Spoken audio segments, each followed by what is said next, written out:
کہ ابا نے حرام کمایا، بیٹے کو وراثت میں ملا تو حلال ہے، لیکن جب بیٹے کو سب پتا ہے اور وہ اس حرام کو لیے جا رہا ہے اور کنٹینیو بھی کر رہا ہے، تو پھر کیا معاملہ اتنا ہی سادہ ہے؟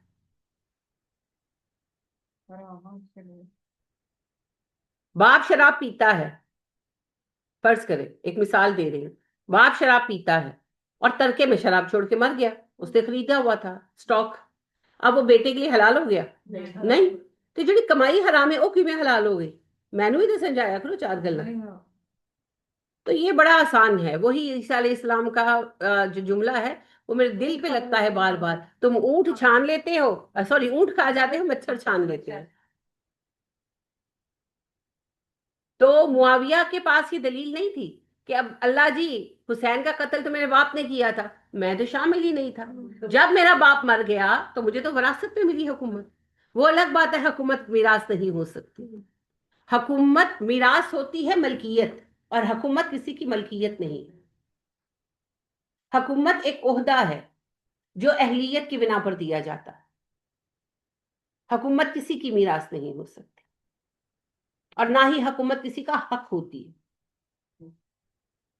حکومت حق نہیں ہے، حکومت ایک پوسٹ ہے، اور پوسٹ جو ہوتی ہے وہ ایک ذمہ داری ہوتی ہے، رسپانسبلٹی ہوتی ہے، that's not a right, that's a responsibility, اور رسپانسبلٹی دی جاتی ہے رسپانسبل آدمی کو جو لائق ہو، تو اہلیت کے بنا پر ملتی ہے، حق وراثت سے حکومتیں نہیں ملتی بھائی۔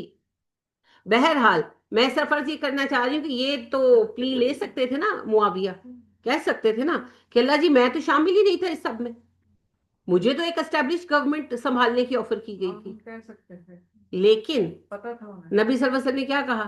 جو مشکوک چیزوں سے بھی اپنا دامن بچا لے، اس سے اپنا دین بچا لے۔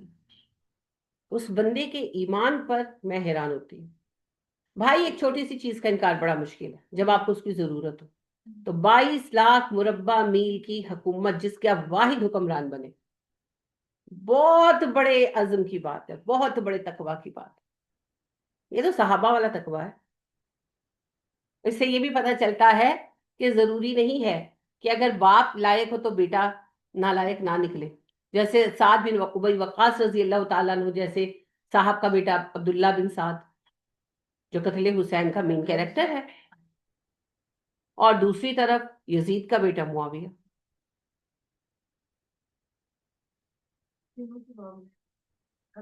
دلوں کے معاملے، دلوں کے معاملے۔ تو بہرحال یہ فقہی اعتبار سے آپ کو فتاوی مل جائیں گے کہ باپ کا پیسہ حرام کا بھی ہو، ظلم کا بھی ہو، اولاد کی وراثت ہے تو جائز ہے، لیکن میں نے تو آپ سے سیدھا سا سوال پوچھا ہے، بہت سادہ سا وہی بات ہے۔ پھر اچھا مجھے بتائیں، اس سے آگے ایک اور مثال آپ سے پوچھتی ہوں، ابا جی نے سور کی فارمنگ شروع کر دی کہ اس کی سیل ہوتی ہے پیسے آئیں گے، یورپ میں رہتے تھے، فرض کریں تھے مسلمان، اب ظاہر ہے کہ سور کی فروخت وغیرہ سب حرام کام ہے، اب وہ ابا جی مر گئے اور ظاہر ہے وراثت پہ وہ فارم وغیرہ بھی حصے میں آیا، تو اس کی انکم جائز ہوگی؟ اچھا وہ وراثت میں ملنے سے حلال ہو جائے گا؟ تو پھر جب کچھ بھی حرام چیز وراثت میں ملنے سے حلال نہیں ہوتی، تو غبن کی کمائی، کرپشن کی کمائی، رشوت کی کمائی پھر کیسے حلال ہوگی بھائی؟ آپ کا مطلب یہ ہے کہ سور اگر فزیکل ہے تو حرام ہے، اور کمائی نوٹ کی شکل میں ہے تو حلال ہے؟ یہ کیا بات ہو؟ جو حرام ہے وہ حرام ہے۔ ہاں ایک شکل ہے کہ پوشیدہ طور پر ابا جی کچھ کرتے تھے جو پتا نہیں تھا، اور گھر والوں کو کچھ پتا نہیں تھا، تو وہ پھر وہ ٹھیک ہے، وہ ٹھیک ہے۔ باقی پیسے کو حلال کرنا ہے تو وہ تو پھر آپ کر لیں، اس کا کیا ہو سکتا ہے؟ غیر مضار، وصیت کوئی نقصان پہنچانے والی نہ ہو، وصیت من اللہ، یہ اللہ کی طرف سے وصیت ہے، واللہ علیم حلیم، اللہ علم والا ہے، اللہ بردبار ہے، تلک حدود اللہ، یہ اللہ کی حدیں ہیں، کیا ہیں جی اللہ کی حدیں؟ قانون وراثت۔ وَمَن يُطِعِ اللَّهَ وَرَسُولَهُ، جو اطاعت کرے گا اللہ کی، اللہ کے رسول کی، يُدْخِلْهُ، اللہ اسے داخل کرے گا، جنات باغات میں، تجری من تحتها الانہار، جن میں نہریں جاری ہیں، خالدین فیہا، وہ ان باغات میں ہمیشہ رہیں گے، وذالک الفوز العظیم، یہ ہے بڑی کامیابی۔ ومن یعص اللہ ورسولہ، جس نے نافرمانی کی اللہ اور اللہ کے رسول کی، یتعدی حدودہ، اور اللہ کی حدوں کو توڑا، یدخلہ نارا خالدا فیہا، اللہ اسے داخل کرے گا اس جہنم کی آگ میں جس میں وہ ہمیشہ رہے گا۔ اللہم انی اعوذ بک من عذاب النار واسألک الجنۃ الفردوس، آمین۔ وَلَهُ عذاب مہین، اور ان کے لیے ہے رسوا کر دینے والا عذاب، وہ عذاب جس میں ذلت و رسوائی بھی شامل ہوگی۔ یہاں تک ہمارا ایک موضوع مکمل ہوا۔ اب جی کچھ اور موضوعات چلیں گے، پھر آخر میں جا کر دوبارہ موضوع شروع ہوگا وراثت کا۔ کلالہ کا بھی ایک موضوع آنا ہے، کلالہ کا موضوع بھی انکمپلیٹ ہے، تو کلالہ کا موضوع دوبارہ آئے گا، تو پھر اس کو تفصیلاً ایک بار ڈسکس کریں گے۔ ابھی میں نے زیادہ ڈیپتھ میں اسی لیے نہیں کیا کہ یہ ابھی ری سٹارٹ ہونا ہے، ٹھیک ہے؟ تو آخری جو آیات ہیں سورہ نساء کی وہ کلالہ کے بارے میں ہی ہے۔ تو فی الحال وراثت کا موضوع یہاں رک گیا ہے، لیکن ہم اس کو سٹاپ نہیں کر رہے۔ کل میں آپ کو کچھ سوالات دوں گی وراثت کے بارے میں، حل کر کے لائیے گا، ٹھیک ہے؟ کیونکہ وراثت کرنے سے آئے گی، وراثت صرف سننے سے نہیں آئے گی۔ جیسے تجوید کرنے سے آتی ہے نا، وراثت بھی کرنے سے آتی ہے۔ چلیں، اللہ پاک آپ لوگوں کو کامیاب کرے۔ کوئی سوال یا کوئی بات؟ آج ہی میں آپ کو آپ کا کام بھیج دوں گی۔ اصل میں میرا جو ہے کل مہمان آ گئے تھے تو میں بزی ہو گئی تھی، اس وجہ سے پھر میں نہیں کر سکی، میں پھر سو گئی۔ تو آج بس میں فونوں کے چکر میں پڑی ہوئی تھی۔ میرا اس فون کا چارجنگ نہیں ہو رہی، اس کا وہ کوئی پرابلم ہے، ابھی جاؤں گی کروا کے لاؤں گی، تو دوسرا فون مل ہی نہیں رہا، تو اس وجہ سے پھر میں ابھی فوری طور پر نہیں کر سکتی، شام 3-4 بجے تک کر دوں گی، کیونکہ میں پہلے اپنا فون ٹھیک کرا کے لاؤں گی نا، تو پھر اس کے بعد ہوگا۔ ٹھیک ہو گیا تو میں شیئر کر دوں گی۔ چلیے، خوش رہیے، آباد رہیے، اور مسلمان امت کے لیے دعا کیے۔ 2 باتیں میں نے دیکھی جن کا مجھے بہت رنج ہوا۔ جس دن ہم بس پر آئے نا، تو لڑکیاں چڑھیں اور وہ بی ایس کی تھی، تو وہ آپ کو پتا ہے بس میں رش ہوتا ہے تو وہ کرایہ لیتے ہیں تو کچھ لوگوں کا رہ جاتا ہے، تو وہ ایک دوسرے سے کہنے لگی کہ چپ کر جا، پنجابی میں کہتی چپ کر جا، جے انہیں نہ منگیا تو کرایہ نہ دیں، تو کہنی ایڈا چنگا کہ نہیں منگے گا۔ یعنی آپ دیکھیں 25 روپے کرایہ ہے الیکٹرو کا، اور اس میں آپ ایسا کر رہے ہیں، اگر وہ نہیں مانگے گا تو آپ نہیں دیں گے، آپ کیا بنا لیں گے؟ مگر بات یہ ہے کہ آپ کرپٹ ہیں تبھی تو آپ کے حکمران بھی کرپٹ ہے۔ اور دوسری جو بات آج یہ آپ کے علم میں آ ہی گئی، تو مجھے اس چیز سے زیادہ افسوس اس بات کا ہے کہ ایج کے اس لیول پر، ایجوکیشن کے اس لیول پر بھی مسئلہ یہی ہے۔ تو آپ سوچیں کہ ہماری اخلاقیات کیا ہے، اور یہ کتنی بری بات ہے۔ ڈاکٹر کا سسٹم ہمارے ہی ملک میں زیادہ ہے، باہر کے ملکوں میں تو وہ لوگ خود ہی ٹکٹ ڈال کے جاتے ہیں۔ تبھی ان کے دیکھیں وہ اپنی اکاؤنٹیبلٹی رکھتے ہیں نا، تو پھر ان کے حکمران بھی اکاؤنٹیبلٹی رکھتے ہیں۔ یہاں مسئلہ یہ ہے، دیکھیں کہ جو خود چور ہے وہ دوسرے کو کیسے کہے گا۔ وہ عمران خان صاحب نے ایک بات کہی تھی کہ مسئلہ یہ ہے، ان سے ایک پرانا انٹرویو ہے جب ہی واز ینگ، تو ان سے پوچھا گیا کہ ان کی یعنی کہ طلاق شلاق ہو چکی تھی، تو ان سے یہ پوچھا گیا کہ یہ بار بار آپ کی شادی کو کیوں موضوع بنا لیتے ہیں؟ تو عمران خان نے کہا دیکھو، جب نواز شریف زرداری کو کہتا ہے، زرداری کہتا ہے تم نے بھی تو کرپشن کی ہے، جب زرداری نواز شریف کو کہتا ہے، نواز شریف کہتا ہے تم نے بھی کرپشن کی ہے، جب میری بات آتی ہے میں کہتا ہوں تم نے کرپشن کی ہے، تو پھر مجھ پر کیا کہیں؟ تو پھر لے دیں کہ میری شادیاں لے آتے۔ یہ واقعی ایک ریالٹی ہے کہ یہاں کوئی کسی کو کیسے کہے گا۔ وہ کہتے ہیں کوا کس منہ سے کوئل کو کہے گا تو کالی ہے۔ تو عوام کیوں حکمرانوں پر انگلی پوائنٹ نہیں کر سکتے؟ کیونکہ سارے کہیں نہ کہیں چور ہے نا، جس کو جہاں موقع ملتا ہے وہ چوری کرتا ہے، جہاں موقع ملتا ہے وہ کرپٹ ہے، تو پھر وہ کہہ نہیں پاتے۔ وہ کہے گا تم تو بس کی ٹکٹ لیتے نہیں ہو، تم تو کام چوری کرتے ہو، تمہارا مالک آگے پیچھے ہوتا ہے، تم تو چیز کھا جاتے ہو، تو تم کیسے مجھے کہہ سکتے ہو؟ تو یہ ہے بات۔ تو اللہ ہمیں جو ہے اندر سے بدل دے۔ دیانت ہوگی نا معاشرے میں تو بہت ساری چیزیں صحیح ہو جائیں گی۔ اللہ ہمیں اس کی توفیق عطا کرے، آمین ثم آمین۔ سبحانک اللہم و بحمدک ونشہد ان لا الہ الا انت ونستغفرک ونتوب الیک۔ السلام علیکم ورحمۃ اللہ وبرکاتہ۔